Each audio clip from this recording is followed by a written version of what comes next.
সকালে রুটি বানানোর পরে অনেক সময় দেখা যায় আমাদের হাতে এরকম এক্সট্রা কিছু ডো থেকে যায়।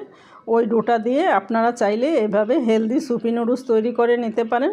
খুবই আনকমন এবং মজার একটা রেসিপি, আশা করি আপনাদের কাছে ভালো লাগবে। সকালে রুটি বানানোর পরে আমার কাছে এইটুকু এক্সট্রা ডো ছিল, এইটা দিয়ে আজকে আমি সুপি নুডলসটা তৈরি করব। ডোটা অনেকখানি নরম, এখানে আমি এক্সট্রা কিছু আটা দিয়ে ডোটাকে শক্ত করে নেব। এই যে দেখতে পাচ্ছেন এখন অনেকখানি শক্ত হয়ে এসেছে। এখন এখান থেকে আমি কিছু ডো নিয়ে লম্বা করে বেলে নিব।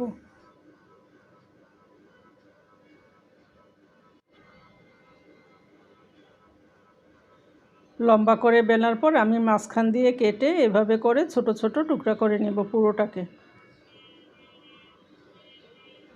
এইভাবে যদি এক সাইজ করে সবটা কেটে নিই তাহলে নুডলসগুলো তৈরি করার সময় এক সমান হবে, দেখতে ভালো লাগবে, খেতেও ভালো লাগবে। এখন আমি আপনাদেরকে নুডলস তৈরি করে দেখিয়ে দিচ্ছি। একটা কাঁটা চামচের উপরে এভাবে দিয়ে আমি চেপে চামচটার মধ্যে লাগিয়ে এক পাশ থেকে এভাবে ভাঁজ করে নিব। একদম সহজ, একবার চেষ্টা করলেই আপনারা এটা করতে পারবেন।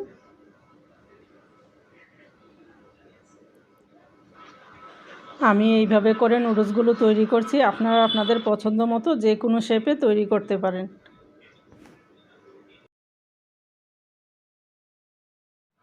সবগুলো আমি তৈরি করে নিয়েছি, এখন এগুলোকে আমি সিদ্ধ করে নিব। একটা পাত্রে পরিমাণ মতো পানি দিয়েছি, 2 কাপের মতো পানি এখানে আমি দিয়েছি। এর মধ্যে 1 চা চামচ লবণ দিয়ে আমি নুডলসগুলোকে দিয়ে 3-4 মিনিট একটু সিদ্ধ করে নেব। নুডলসগুলো একটার সাথে আরেকটা নেড়ে আছে, হালকা করে একটু নেড়ে দিলেই এগুলো খুলে যাবে। চুলার জালটা মিডিয়ামে রেখে আমি 3-4 মিনিট এগুলোকে সিদ্ধ করে নিয়েছি। এখন আমি উঠিয়ে নিচ্ছি। সিদ্ধ করা যে পানিটা আছে এই পানিটা আমি ফেলবো না, এই পানিটা দিয়েই আমি স্যুপটা রান্না করব। একটা পাত্রে আমি দিচ্ছি 2 টেবিল চামচের মতো সয়াবিন তেল।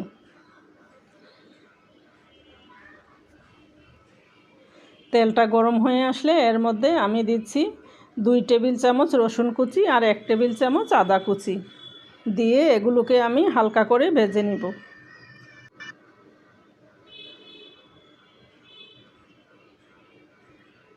আদা রসুনগুলো আমার ভাজা হয়ে গিয়েছে। এখন এখানে আমি দিচ্ছি একটা মিডিয়াম সাইজের পেঁয়াজ, ছোট ছোট করে টুকরো করে আমি এগুলোকে কেটে নিয়েছি।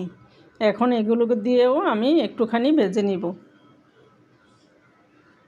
এখন এর মধ্যে দিচ্ছি আমি গাজর, এখানে আমি অর্ধেকটা গাজর টুকরো করে কেটে নিয়েছি আর একটা মিডিয়াম সাইজের টমেটো এখানে দিয়েছি। তার মধ্যে অল্প একটু লবণ দিয়ে এখন 2-1 মিনিট এগুলোকে নেড়ে চেড়ে একটু কষিয়ে নিব।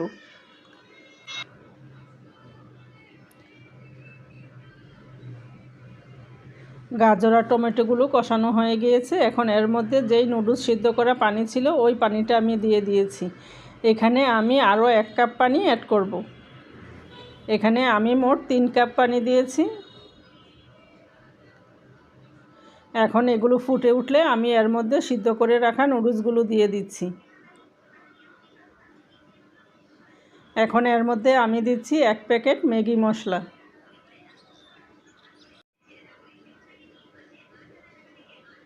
এখন এর মধ্যে আমি দিচ্ছি 1 চা চামচ গোলমরিচের গুঁড়া। তার সাথে আমি দিব 1 চা চামচ ভিনেগার। ভিনেগারের পরিবর্তে আপনারা চাইলে 1 চা চামচ লেবুর রস দিতে পারেন। আর এখানে দিচ্ছি আমি 1 চা চামচ সয়া সস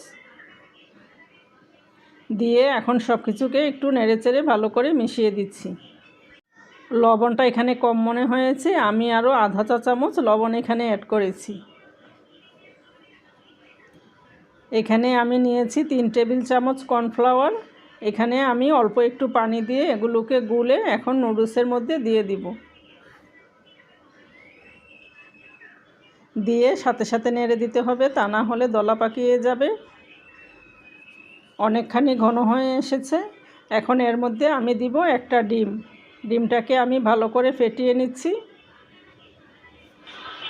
এখন ডিমটাকে আমি আস্তে আস্তে নুডলসের মধ্যে দিয়ে দিচ্ছি, দিয়ে আলতো হাতে আমি এভাবে নেড়েচেড়ে মিশিয়ে নিব।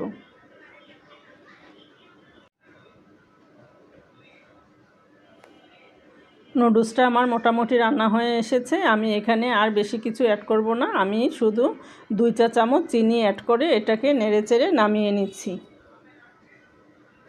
আপনারা চাইলে এখানে 2 চা চামচ আজিনোমোটো অ্যাড করতে পারেন, আমি ওইটা দিচ্ছি না, চিনি দিয়েই আমি রান্নাটা শেষ করছি। খুবই হেলদি একটা রেসিপি, একদম সহজ তৈরি করা।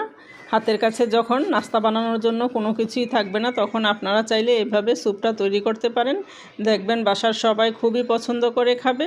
আশা করি রেসিপিটি আপনাদের ভালো লেগেছে। সবাই ভালো থাকবেন। আল্লাহ হাফেজ।